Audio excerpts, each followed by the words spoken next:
اور ایمان تازہ ہوتا تھا۔ جب یہ دونوں گھڑ سوار اس مسلمان اور ہندو عورت کے پاس پہنچے تو ان گھڑ سواروں میں سے ایک نے اپنی چمکتی ہوئی روشن تلوار نکالی اور اس مسلمان پر حملہ کر کے اس کو وہیں قتل کر دیا۔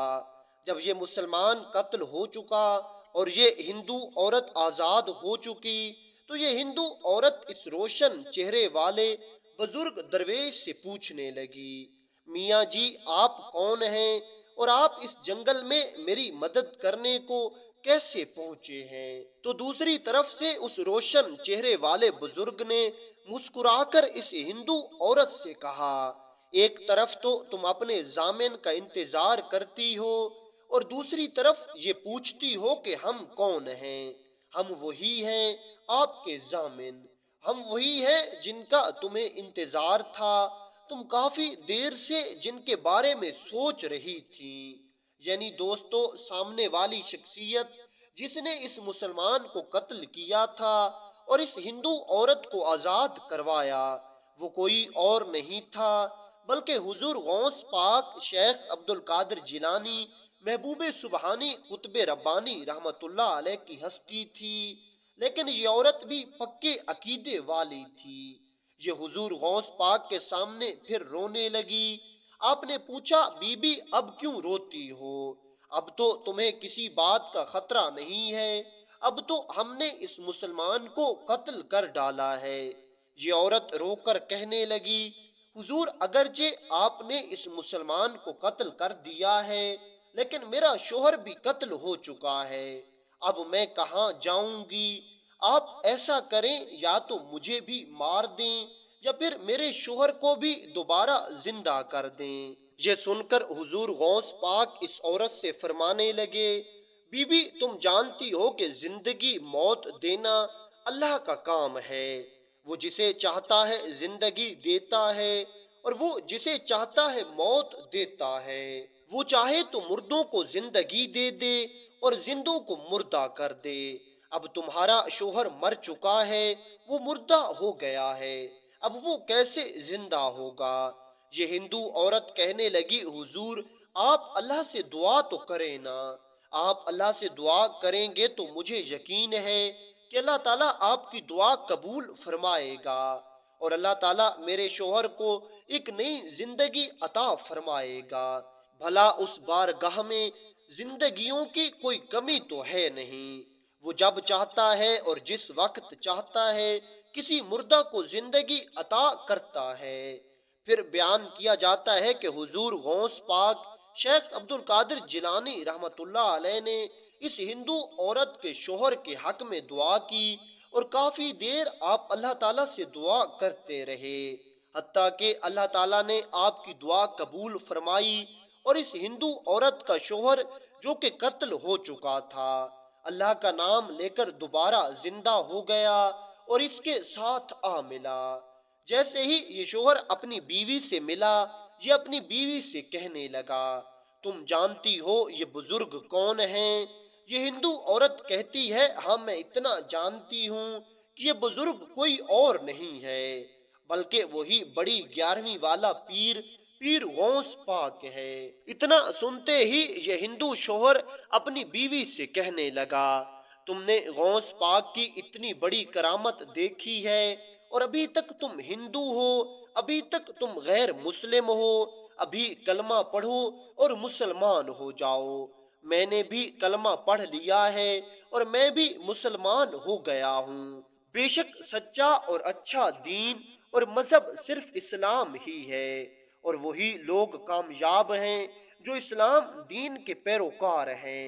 پھر اس طرح حضور غوث پاک شیخ عبد القادر جیلانی محبوب سبحانی قطب ربانی رحمت اللہ علیہ کی کرامت کی وجہ سے ان دو ہندوؤں نے جو پہلے ہندو تھے لیکن کردار کے اچھے تھے، انہوں نے کلمہ پڑھا اور وہ دونوں مسلمان ہو گئے، اور ایک ایسا مسلمان جو نام کا مسلمان تو تھا لیکن اس کے اعمال بہت خراب تھے اور وہ ایک قاتل بھی تھا، وہ اپنے انجام کو پہنچا۔